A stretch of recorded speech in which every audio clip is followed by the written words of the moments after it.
Alrighty, what is up, beautiful people? So before we do the donation side of things, I would like to share you some great things that I've learned. Best way to learn is living, right? Instead of trying to learn something that you never apply, it's best to learn through the process of application. So, as you can see here, there's a canvas tent right next to me. Living in this thing is a great experience, really. I mean, with the whole stove, with the fire, how you can cook foods on it, and getting the wood, all these kinds of things. The best way to learn about these things, again, is to do them. So that's what I've been learning a lot. Another thing that you learn, especially in a community environment, is the kind of co-working aspect to it all, and then the balance of having time to yourself. So ideally, there's no coordination, and the coordination is done through the selves. So again, in a perfect world, everyone in doing their own thing does everything the community needs to do.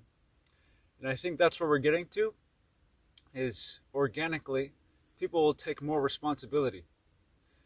And people will start comparing less and less. Why is he doing more work than me? Why is he doing less work than me? I don't feel like doing work because he does this. Or I feel like I need to do more work because he's doing that. Which is sometimes good.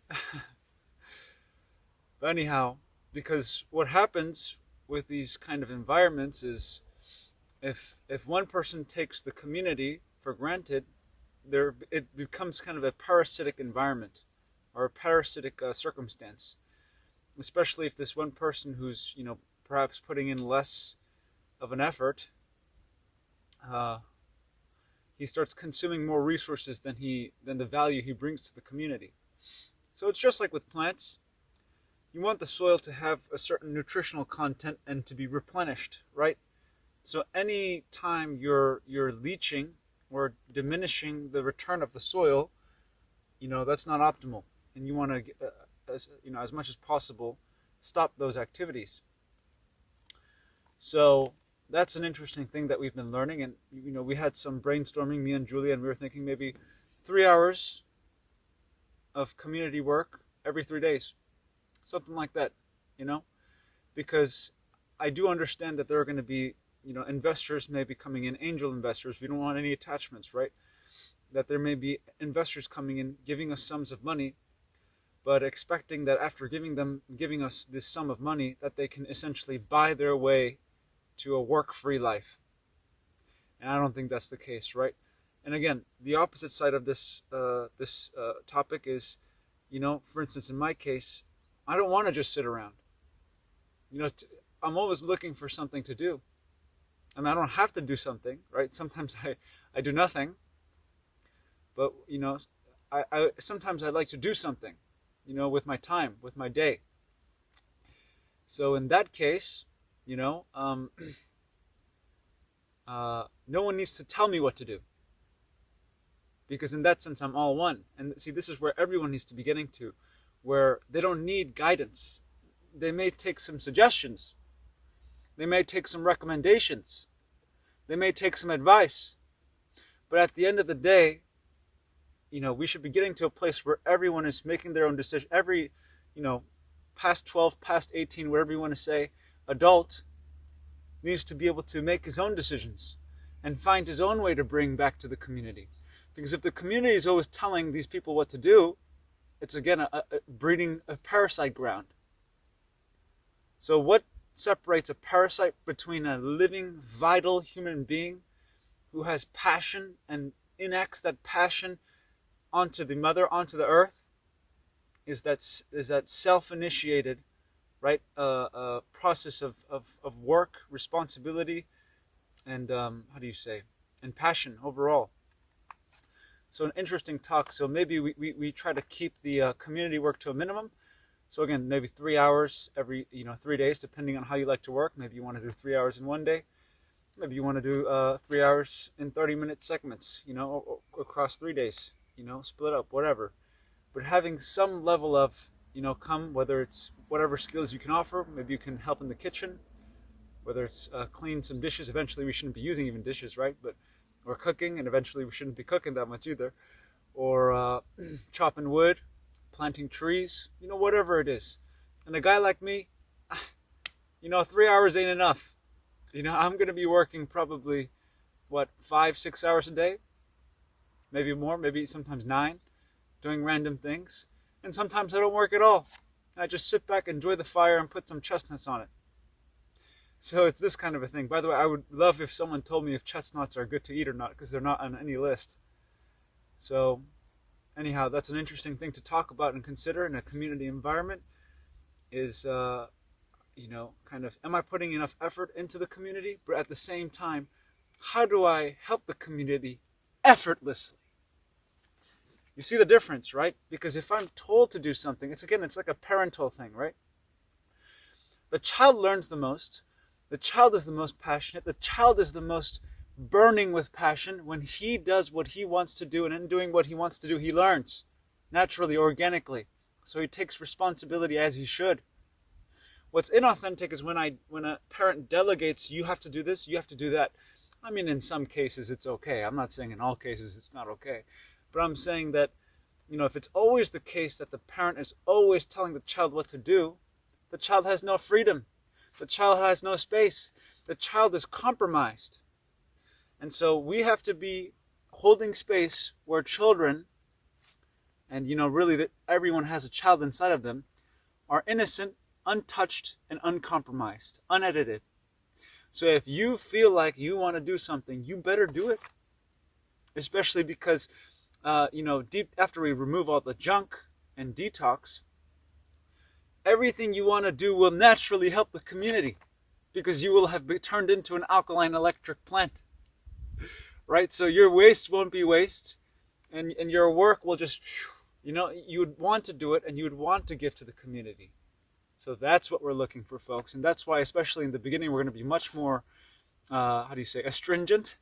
We're going to be much more, we're going to have a fine mesh, a very tight strainer on the people we bring in.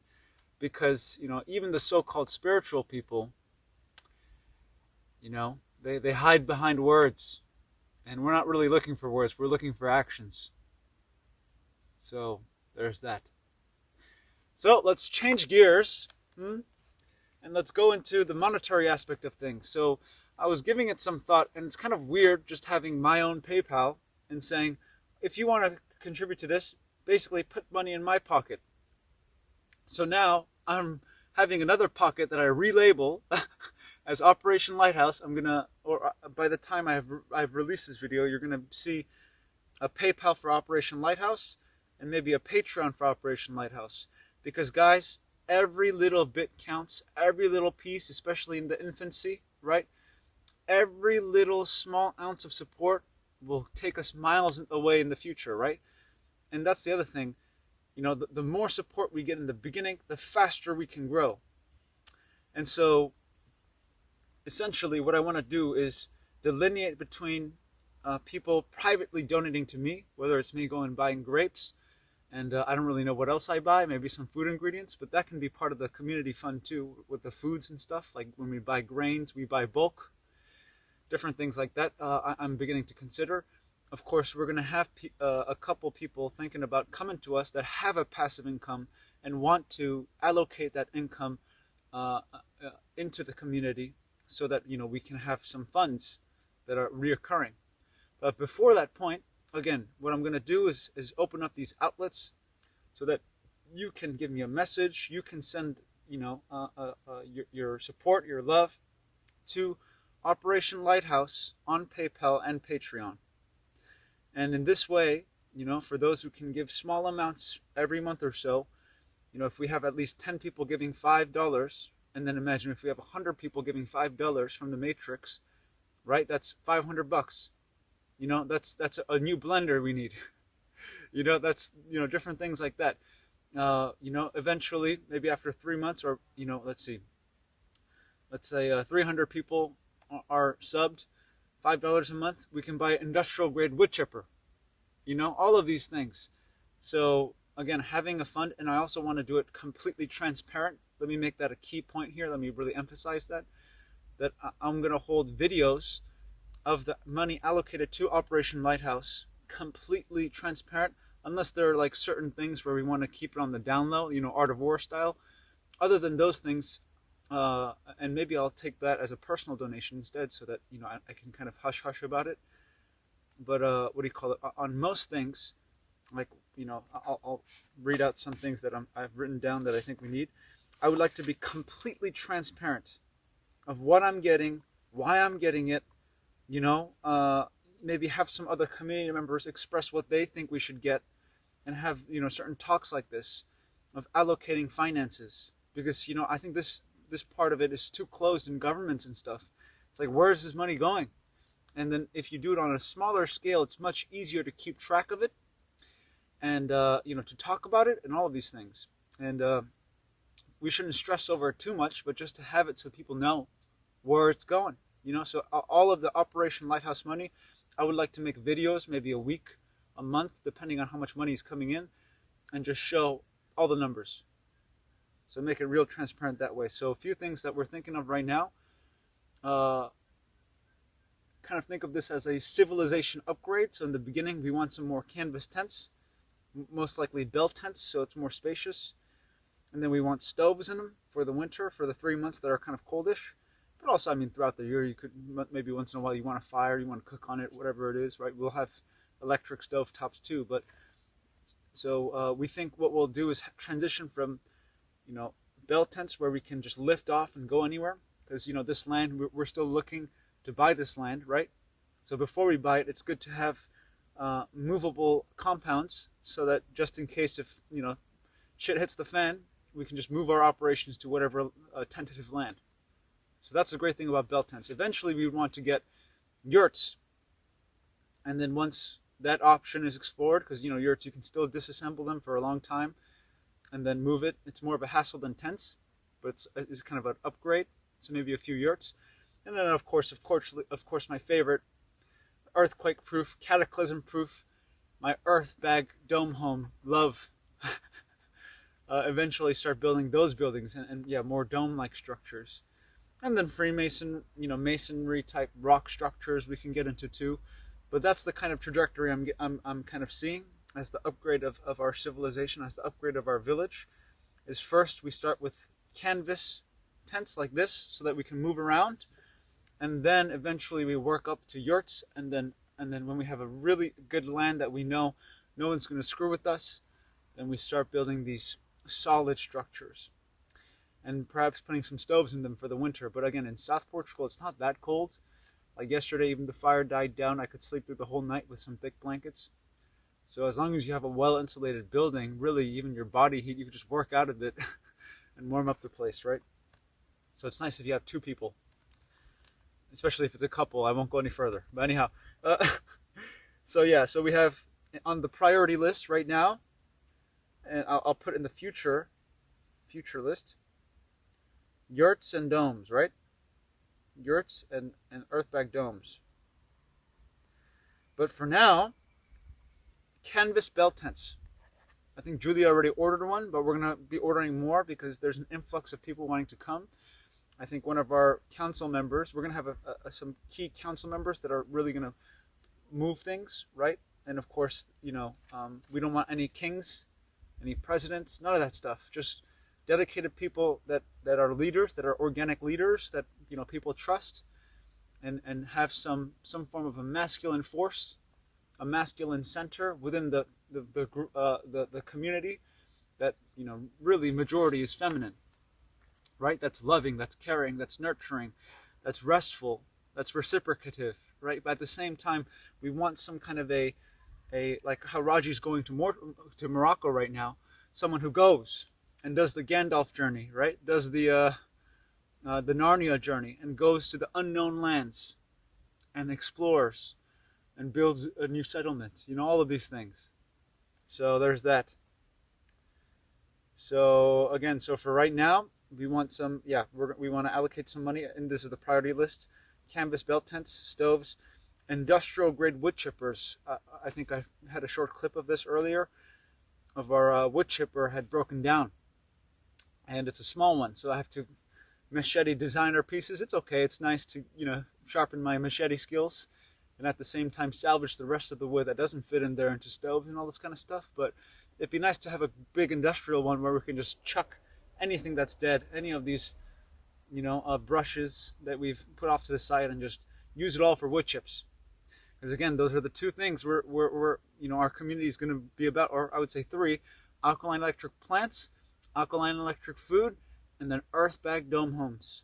So again, in the alkaline electric plant front, we need these wood chips. We need the organic matter, right? So that we don't have to use fertilizer, so that the water content, even if we don't have the best water, it'll retain. If we have too much water, it'll release. So wood chips are probably our number one priority, whether it comes to the garden or whether it comes to the fruit forest. So if you guys can help us on that front, we would be very much appreciated. Again, any amount is great. In the beginning, any amount, no matter how small. Imagine if 2,000 of the subscribers on Star Show donated $10, or let's say that some of the my Indian boys, some of my fans on the No Choice Man gave $5 a month or something. It would be fantastic. This community would be up and running. And that's the other thing. We have to probably show you some of the community kitchen we're working on. So we want to finish up that building. That's another thing I got to do. Building finish. We want to do cork ceilings. And this is the building that's already up, by the way, so that, there's no legal trouble. And that's where we want to build earth bag homes, that not domes, but just earth bag homes on the structures that already exist here, and fix it up as more permanent structures for people to come and stay. But that comes later. Right now, it's more canvas tents, right? Until we, I think, buy the land and get more serious, have more people, all of these things. So for that community, I call it a battleship. So for the battleship, where there's the workstation, the kitchen, I recently moved my computer there, so it's an office. And you guys, whoever comes, is welcome to use the computer, as long as I trust that you're not going to download all these viruses and malware on it.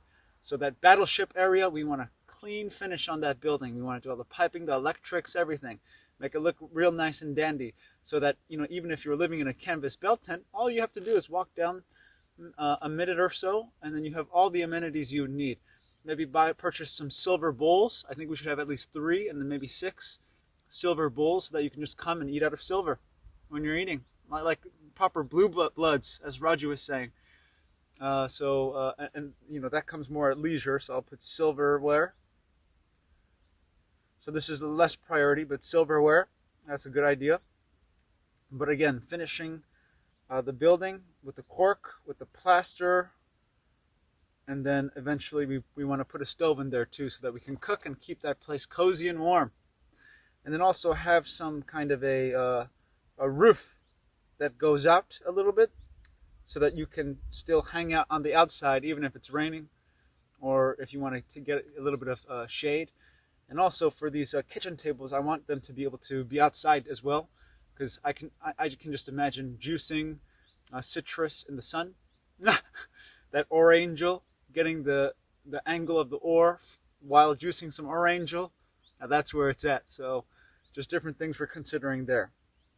But again, beggars can't be choosers, so we'll take what we can. We'll do what we can with what we have right now. And really, we already have what we need, right? It's just a matter of accommodating for more people and making it really more livable, efficient, productive, nice looking, all of these things. So just taking step by step, right? Another thing is a blender. I think also a dehydrator too, but I ordered I ordered so many things already out of pocket, right? Out of my own money. I probably have $100 left now in the bank, but I've been buying herbs. I've been buying, probably around $800 worth. Generous people have been giving me sums, but of different appliances, an oven. I ordered a small Ninja blender for the time being, because I don't have enough to buy a big Vitamix. But eventually, again, a big Vitamix for the community, because really you only need one, really, And then our kitchen's going to be alkaline electric, so the worst taste you might get is a little bit of onion. But outside of that, you're not going to have any of the poison inside of your blenders and such, right?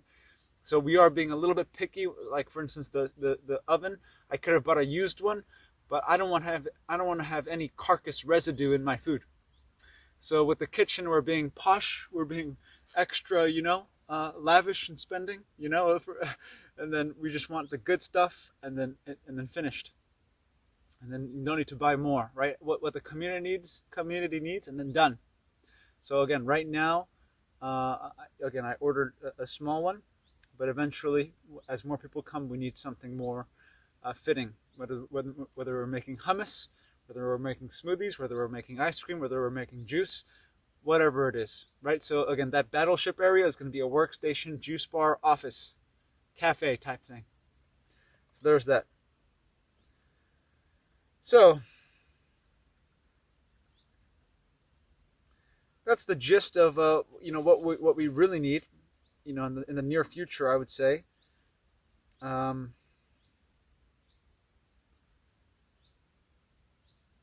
writing dehydrator. Some other things that are not so essential are Faraday cases, right? So that for our phones and our computers, so that we can kind of protect ourselves if we're in a tent or something, or keep them at the the battleship and have them in little bags, so that we're not constantly getting that matrix frequency and all these suggestions from there. Also, maybe in the future, right now we don't need a juicer because we do most of the juicing just by blenders. A mega juicer, an easy to clean juicer for just community members to use and enjoy. Actually, I think I skipped over this one. That's priority is a kitchen sink, and kitchen table. I talked about that a bit, but a sink that's deep, so that you're not spilling all over and making a mess. So you have a real good legit style sink, and you can do some heavy cleaning there, right? And quick, efficient. That's what we want. Me and Murray, it's funny that we're the first guys kind of here, the serious guys here, and we're all about practicality. So it has to work well first, and then we make it look nice later. Yeah, and I think really that's how it should be. And then again, I already mentioned it, but silverware. We should be eating out of, because again, we can share these bowls. We don't have to have a bowl to ourselves. I mean, eventually we'll probably have the money to do that. But for now, 3 bowls and then 6 bowls in that battleship, silver, nice, so that you can be eating from that negative charge or whatever, and have the property of the antibacterial, all that good stuff. All that magnetic, because silver is it's like the mother, right? It's like the moon, just beautiful stuff. So that's kind of what I'm thinking. So, yeah. Other thing would be, let's see, copper wires and magnets for our garden. That's, again, priority.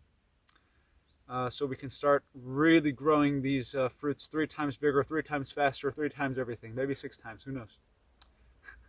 Especially with the vapor canopy coming in. So, yeah, I think that's it. Some more utensils maybe for eating. But other than that, folks, I don't really have much more to cover. I showed you some projects that we're working on, and it's an amazing experience being here. Again, just not having anything to worry about, like waking up without any problems. You know how refreshing that is? Waking up thinking, how should I tackle this day for fun? Instead of saying, I have to be at school, I have to rush, I have to catch the train, Who are we kidding here? We're human beings, not robots, not animals. We're treating even animals worse than ourselves, or ourselves worse than animals. All of these things. So, it's not about killing the animal, but putting the animal in the right place. There's an animal instinct and thought within us all. And sometimes we have to keep check of it. Sometimes we let it go. So there's that. But anyhow, that's all I wanted to say today. Again, any amount helps us, really. Right now, I have a little over $100, $106 or something in my account. That's good enough to buy me some grapes for a while.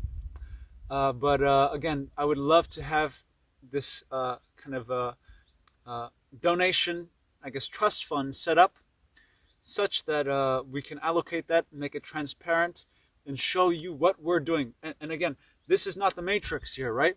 I mean, maybe there's some matrix, residual matrix left in our minds and our thought, but other than that, this place is outside of that inefficient system that is unsustainable. So that money and that value there, that energy is just being wasted and ejaculated and dissipated, you know. The best place to use your money, I mean, it's almost Christmas here. Merry Christmas, right? We're at the solstice. We're coming up now. The best place to put your energy, your time, your attention, your money, your support, your love is in a place like this. Orgánico, you know? And again, buying more lands around here. Maybe buying a land with a spring, you know? And then, you know, it's just taking off from there. But again, just to come back and finish this before I take too much of you guys' time. Funds. It would be great if you guys can support Operation Lighthouse. $1, $10, $100, it don't matter. Right? And do some of this Patreon subscription stuff.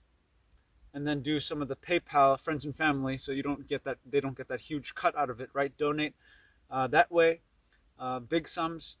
And then, yeah, and then I will, you know, clarify and make videos, hopefully just take screenshots of it, right? Or take videos of how much money, where is it going, all this kind of stuff, no editing. Maybe I'll reload the page with my phone and just show you like that. And then, of course, if you want to support me and Raji's going in Morocco. He's traveling like a scout, right? He's taking on all the new vibration and the new resistances. And he's, what do you call it? He's pushing through, and maybe he'll find a date farm for us in Morocco. Imagine having some of those Kindri or Medjool dates. I want 1,000 of each of those trees, and maybe 1,000 grapevines. And so grapes if I'm thirsty, dates if I'm hungry, and just, you know, oh, I can only imagine. Because, you know, even this cooked food stuff, you know, it's more of a price thing too, right? But I mean, of course, it tastes so good. Cooked food tastes amazing. But I think if I had endless grapes, Medjool dates, those fat, thick ones, oh my gosh, my mouth is watering just thinking about them. And some juicy grapes. Again, fructose used to be called grape sugar. That's how refined grape is. I mean, go look at Dionysus, Jesus. It's always about water into wine.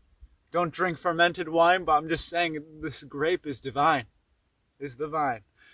So it'd be great, you know, supporting Raji through the Star Show Patreon, because that we take half and half. So right now there's not many people on there, but if that grows, you're helping me and Raji, you know, live, survive, and explore new places and build up new places. And then, of course, you can donate to me personally. Patreon alleone Trigstar. It used to be my old name, my old gamertag TRG Star. That's a tangent. But, you know, Enki and Loki is, you know, Azazel, or whatever you want to call him, is the greatest trickster of them all. And, you know, there's great wisdom in that, right? And saying things without saying them, or yeah. So there's that. So yeah, you can donate to me. You can donate to me and Raji with the Star Show, or now we will open up some channels for you to donate to Operation Lighthouse, and you can send a message. I want this to go into Julia's land, and perhaps in the future we'll have different lands. I want this to go into this land, right? So Operation Casa de Light, the Lumen, the Lux, right? So help us out. I love you guys, beautiful people. Many people coming. Just to give you a few, Christos is thinking about coming January 22nd. Bro Maria and another man, or her man, is coming January or something like that, right? We got Michelle coming in February. We got Rosa looking to sell her horses and come with her husband and her 6 children. We need land, folks. We're gonna need land because people are coming, and you know, and I'm ready. We're ready. So when you're ready, we're ready. So make sure you check us out, help us out with what you can, and we'll see you on the next one. Peace out.